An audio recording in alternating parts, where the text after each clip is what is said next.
Oh, someone's dead in the stall. Oh, super dead. Chilling out though. Welcome back to Dreams. I'm gonna check out Shields and Shadows, Episode 1 Pilot. Nice. Um, Not sure what this is, but this intrigues me. This is by Rohiro underscore one time. Follow the story of Detective Gabriel El Buscador and his colleagues as one strange case leads them all down a dark path from which there is no return. This one case will show them all that nothing is what it seems. Warning, mature content. Even has a TVMA rating. Holy shit, it's official. Alright, see what this is all about. I'm assuming there's no gameplay.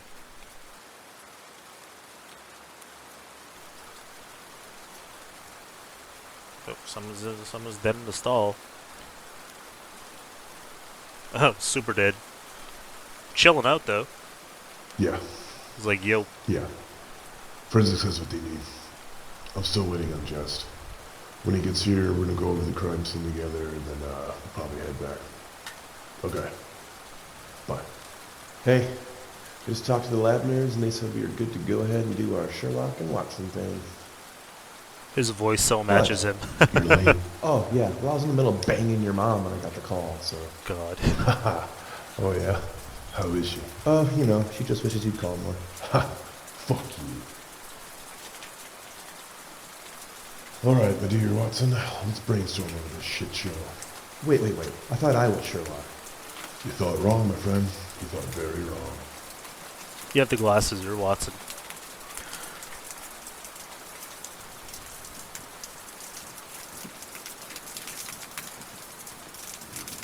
Jesus Christ. Jesus had nothing to do with this.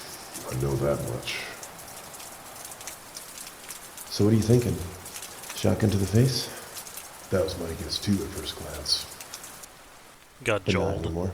Well, after forensics did their thing, they found no shell casings, no traces of powder, no residue, and no gun for that matter. Well, gun or no gun, this clearly isn't suicide. Why so sure? Come on, Sherlock.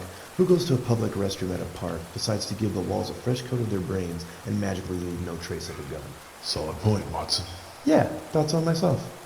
Alright, let's let them know we're done so they can come grab this poor guy.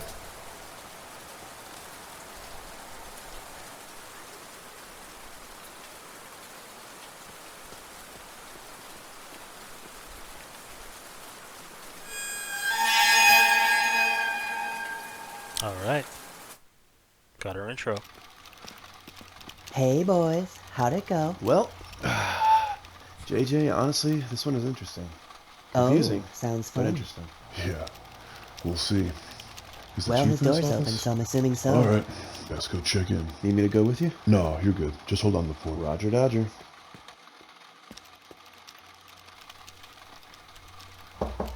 Come in. Oh, yeah. Gabe, please, take a seat. So what did we find out there, Detective? Well, Chief, not a whole lot, unfortunately. All we know is we have a body in a public restroom at the park. From the looks of it, the victim's head appears to have been blown completely off. It was a horror. That's exactly what Jess said. No matter how many years, no matter how much experience you have under your belt, you never get used to seeing that. Me and Jess are both leaning towards this being a homicide, seeing as there was no trace of a gun or anything that could do that type of damage. But before we officially label this thing, I want to talk to our investigator guy, and I'm waiting on a call from the coroner. Be sure to keep me informed. Just so happens that our victim got himself parish in the rich part of town, where the DA and the mayor live. Sorry to interrupt, so they're Chief. already The on my coroner ass called about and getting said this he's ready case for you, over Gabe. and done with. No need to look at me, Detective. Alright, Do your Chief. job. Okay, so yeah, that could be fixed a bit. Coming. The dialogue overlapping. Ah, yes, please come in. Detective Albascador, I presume. Basketball. Yes, sir. Okay. That's correct. I'm Dr. Hubert Moss, but please, call me Hugh. Hugh it is. Hugh. Indeed. Well, now that introductions and pleasantries are out of the way, shall we begin, Detective? Yes, please, lead the way. Of course.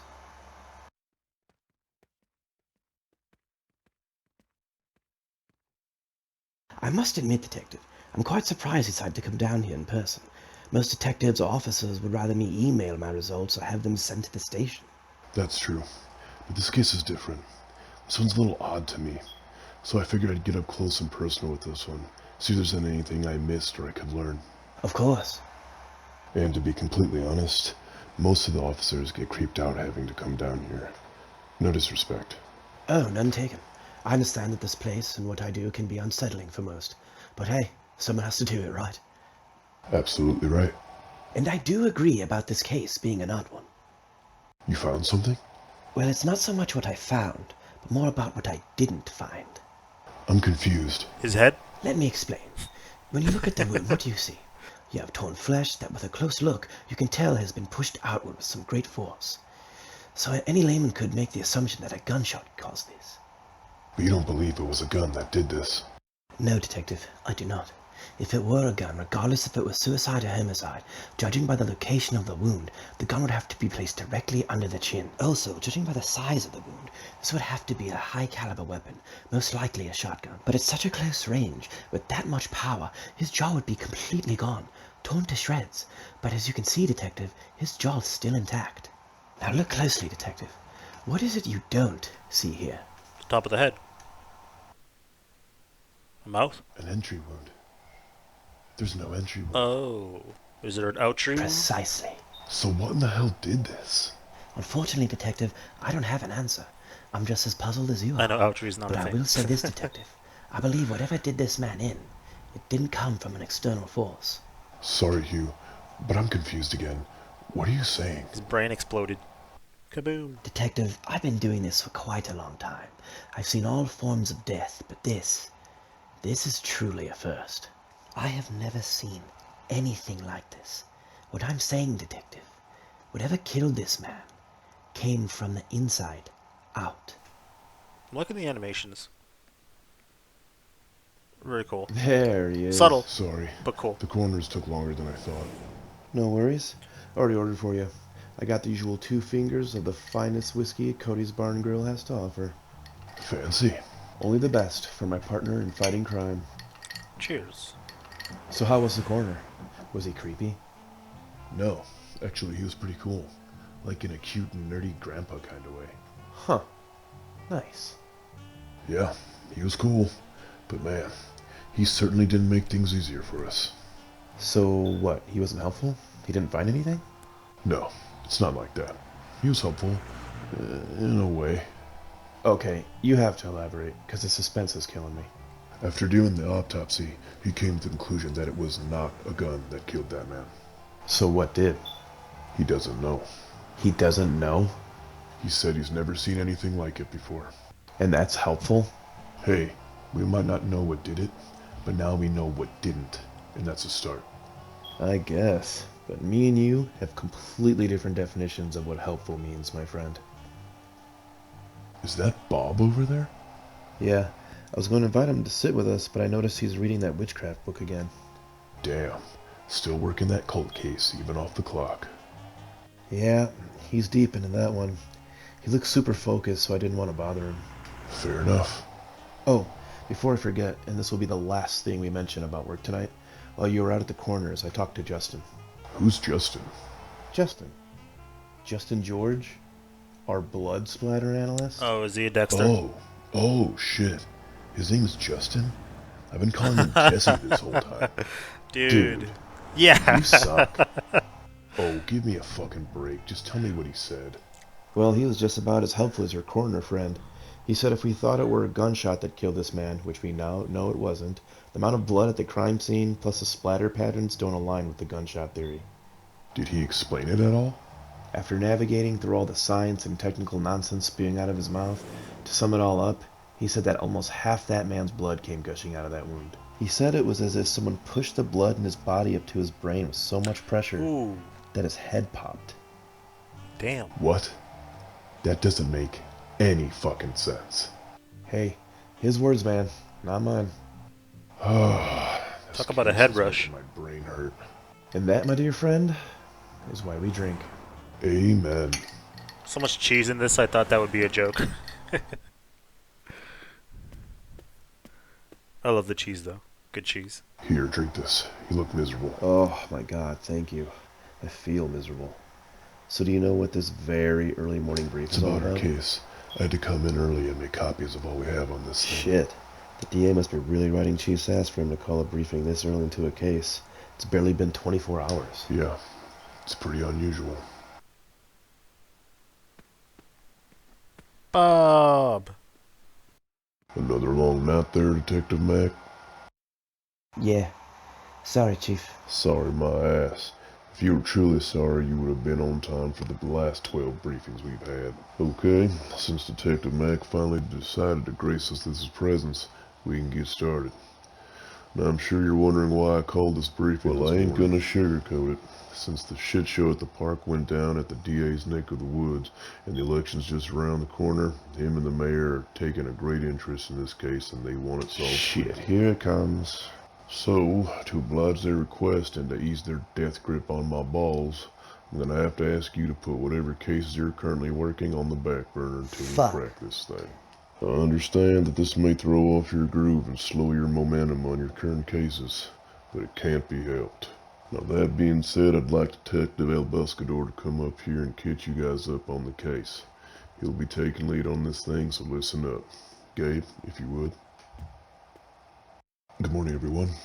In front of you are copies of all the information we have on the case so far. But to quickly sum it up, we have a dead Caucasian male in a restroom stall at Veterans Park. His name is David Thorne. His head, 60 years up, appears to have been completely blown off. Not only is most of his head gone, but almost half of David Thorne's blood was Jesus covered Christ. in the restroom. Yeah, that seems to be a lot of people's reaction. After talking to the coroner and our blood guy, they've concluded that whatever caused this damage was So, not how did they gun. come to that conclusion? The position of the wound and the damage to the surrounding flesh indicate a force directly coming up and outwards. So to replicate that, if it were a gun, the barrel would have to be directly under the chin. But there was no gun. And This is fact. Think we can all agree on that? Yeah, this is a weird one, guys. I could really use your help on this. Well, shit. Where should we start? I'd like to put you in teams of two. Chris and JJ, I want you on David Thorne. Who really is this guy? What does he do?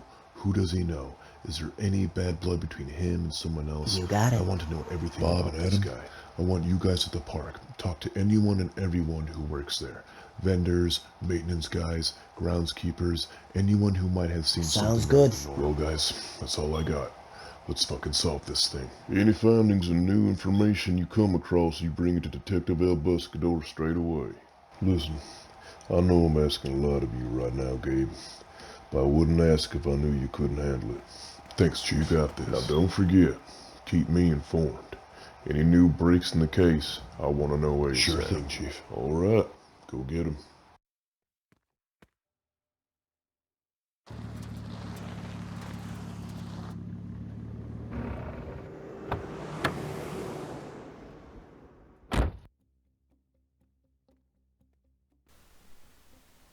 Hello.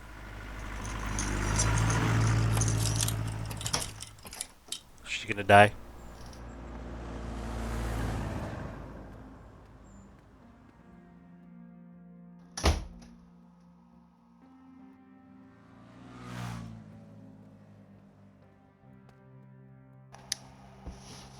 Okay.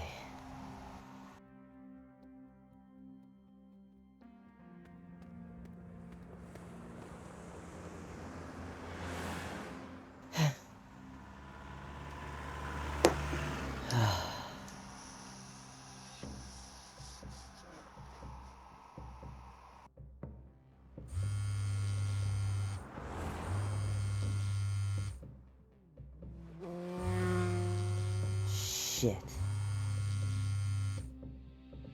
Hello? Sarah, did you really think that by getting a new phone and number that we couldn't find you? I gotta admit, I feel a bit insulted. I don't give a fuck how you feel, you fucking monster. Oh, come now, Sarah. Don't talk like that. I thought we were good colleagues. Friends, even. We accomplished so much together. We were never fucking friends, and if I knew the truth about what we were really doing, I would have turned all you sick fucks into authorities years ago. Well, that being said, I grow tired of this pointless back and forth. So how about I give you some more of that truth that you so desperately wish you had at the start? The truth? Coming from you? That's a riot. Let me tell you what I know to be true, Sarah. It's pointless to run. No matter where you go, we will find you. Everyone close to you, everyone you love and care for, we will hurt. I will personally burn your life to ash, and I'll smile while I do it. So give up this sad attempt at retribution, or whatever it is you're doing, and just tell me where she is. Retribution? No. We will never be redeemed for the things we've done. She just deserved a chance. A chance to live. Even if I knew where she was, I would never tell you. A chance to live. Well, since we're being truthful now, I feel like I should tell you that your chances to live, Sarah, are 0. You've killed yourself, professionally and quite literally. Speaking about being literal, why don't you just go ahead and kill yourself? Save us the trouble of having to do it for you. Fuck you! I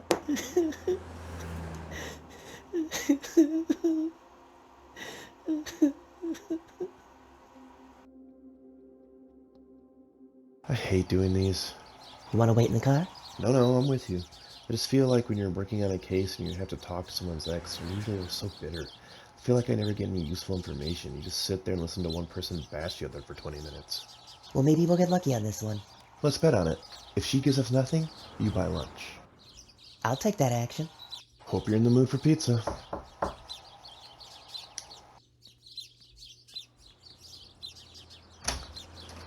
Hi, Miss Dover? Yes? Hello, ma'am. I'm Detective Johnson, and this is my colleague, Detective Jest. We spoke on the phone earlier. Yes, of course. Please come in. Can I get you anything? A drink or... Oh, no, thank you, ma'am. We're fine. Suit yourself. Please, have a seat. Make yourself at home. Thank you, ma'am. You're very kind. So I suppose you're here to ask about David. That's correct, man. If there's anything you don't feel comfortable talking about, or if at any time you want to stop the interview, feel free to do so. You're not legally obligated to talk to us if you don't want to. Thank you, Detective. I understand. All right, let's jump right in. How long were you and Mr. Thorne married? It was about 30 years. 28 to be exact. How long have you been divorced from him? Just about 2 years, I think. Sorry, Miss Dover, but I have to ask. When did things in your marriage start to take a turn? Don't be sorry, Detective. It's quite all right. Things started really sour between us around the 20-year mark of our marriage. What was it exactly that changed between you two? What was going on at the time? We started to become increasingly distant. We stopped talking about how our day went. We stopped talking about how work was. And eventually we just stopped talking altogether. You spoke of work. How were you both making a living at the time? I was teaching at Markville Elementary, and he was working with, oh, what's that company's name? Allen Industries? Alistair Industries. That's what it was. I'm sure of it. Alistair Industries. Why does that sound so familiar? What did he do there exactly? Honestly, I don't really know. When I asked him, he told me he legally couldn't tell me what he did. All I know is he was a scientist of some kind. A scientist? Wow. Yep, a scientist. And once I saw the checks that were coming in, I just took him on his word and stopped asking. So he did pretty well for himself. Yes, I would say that's a fair assessment. Did he have any enemies? Anyone who would want to hurt him in any way? Honestly, I would have no idea. He seemed to get along with everyone. So can you recall an incident or moment when he had a feeling or knew your marriage was over? Actually, yes. I knew our marriage was over when he stopped introducing me to people. We would go out to some social event or gathering, and he would treat me like some sort of burden that he had to carry around. Like I was some embarrassing mole or scar that he was trying to hide or get away from. I felt like I was some kind of ornament that he put up and dragged around to keep up appearances to seem, I don't know, normal, I guess. I'm sorry to hear that, ma'am. Is there anything at all that you can remember through your time with him that seemed unusual or odd? Anything at all? Well, if I think about it, the only thing that comes to mind is a phone call. I was passing by his study one night when I heard him talking on the phone. I remember it because it was quite late to be receiving any type of phone call. I overheard him say something about ramping things up and something about a breakthrough with someone or something called Eve, but that's really about it. Well, that's really all the questions I have for you, ma'am. Thank you so much. Oh, no problem, Detective. I hope I was helpful. You were very helpful, ma'am. Thank you. Have a nice day. You do the same. We'll try. Okay, that caught my attention. Eve, So was she helpful? you have my Honestly, attention. it's hard to say right now, but I think so. Well, regardless, I'll buy lunch. Can't have my work boo paying for her own food. That's my baby.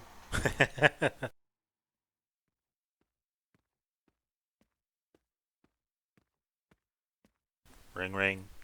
Detective, I need to talk to you. I found Sure. something. What do you got? This is by far the oddest case I've seen, so I couldn't stop thinking about it. So I went over the blood analysis again, and I noticed something in the Really? photos I didn't notice Like what? before. Here, check out the photo of the floor in front of the stall. Look at the spray pattern compared to everything around it. Alright. The spray more or less came in a 360-degree direction, except for this area in front of the stall. Here on the floor, there's a bit of pooling, but the pools are Okay. curved. So what does that mean? It means that when the blood sprayed in this direction, it hit something and curved around it. Someone was in Look front of closer him. at the curved pool of blood. If you ask me, that shape looks a lot like the Holy front of a shit. pair of It shoes. does.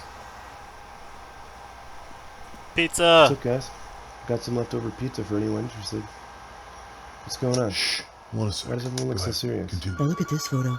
This is a urinal that is directly in front of the stall. Now this urinal should be fairly covered in blood spray, but it's not.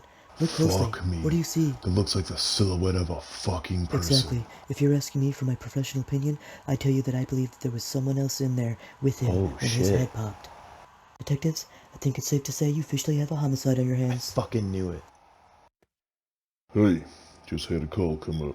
Someone claiming she can help us with this case, but she says she's in danger. She said for whoever's in charge of the case to meet Damn. her at the low-key This is motel starting to come on First together a Street. little too well. Yeah, 2 possible big breaks, one after another like that.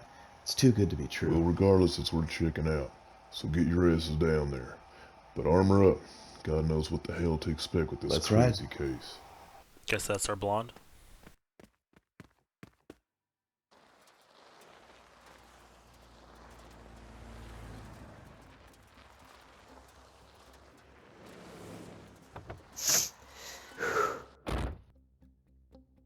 So what are you thinking? I don't know. Let's stay frosty. Roger Dodger. Roger Dodger.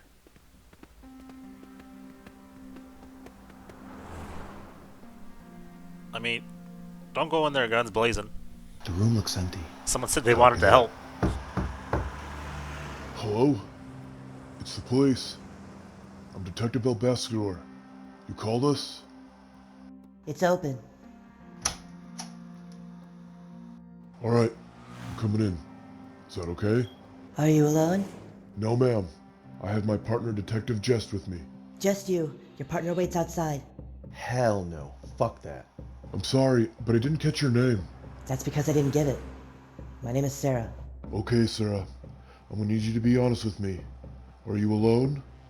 I asked because it would really put me and my partner at ease. Yes. As alone as I could ever be. It's cool. Just hang by the door. If shit gets sketchy, holler.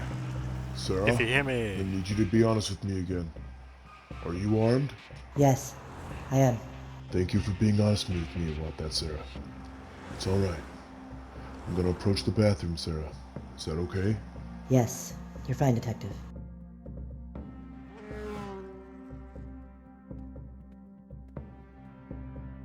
Hey there. Hey, So what's going on here, Sarah? I don't even know where to begin. Maybe start with our case. We were told you know something? Ah, yes, Dr. David Thorne. The man was a genius. He was also a grade A piece of shit, and he deserved every bit of what happened to him. Do you know who killed him? Yes, I have a pretty good idea. Who is it? Why'd they do it? The who and the why isn't that simple. Try your best to make it simple. Please. To be honest, I don't even know her real name. I'm not even sure she was ever given one. aha. I just called her by the name they gave her. Eve. They called her Eve. So it was a woman that did this? Not quite. She's 10. Wait. You're telling me a little girl did this? She is no ordinary girl. If you find her, you'll learn that very quickly. Can you help us? Can you help us find her? I can't. I'm being hunted, you see.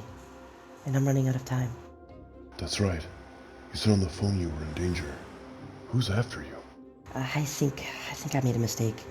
I shouldn't have called. This is too much. Please, Sarah. Who's after you? These people are beyond powerful.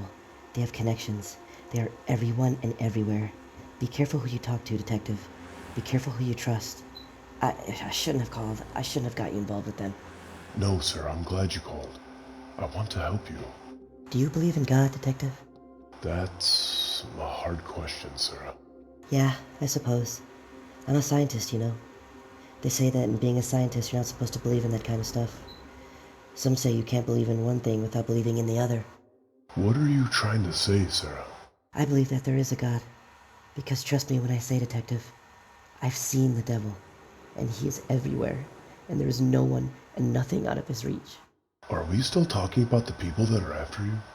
You have to help her, Detective. Promise me you'll find her. Promise me you'll keep me safe. I think She's she's the gonna real do victim something in to this. herself. Promise that you'll protect her. I promise. I will, Sarah. I will. I hope that's true. I really do. No, no, no! Yep. Yeah. Fucker! Damn. Aw, shit. Oh, Jesus Christ. Oh, damn. Okay. Written by Fear Toughness. Okay, that was pretty good. I think this is like the first thing like this. Like, I don't know how to like name it. Like a non-playable game I've checked out in dreams. Well, there's been the other ones, but I've actually had control over a certain character. But yeah, that was Shields and Shadows episode 1 pilot. How far does this go? Episode 7 already. Jeez, I got a lot to catch up on. That I enjoyed that. That was really good. A lot of a lot of cheese at the beginning, but I love some good cheese. Nice voice acting. Also, the animations were pretty good as well. Just the issue with the overlapping dialogue. That's the only thing that like sort of got me out of it. But the story so far is very intriguing. This whole like company behind the shadows and everything. Dude, freaking, all his blood came from like shot up to the top of his head and blew his like whole head top off. And there's a little girl called Eve. That just interested me because of a freaking parasite Eve. So I was hoping a little bit there would be some connection there, but I guess not. But still very cool. I liked it. I will definitely check the other ones out. I'll follow and I'll add the other ones to my play later queue. But yeah, very good.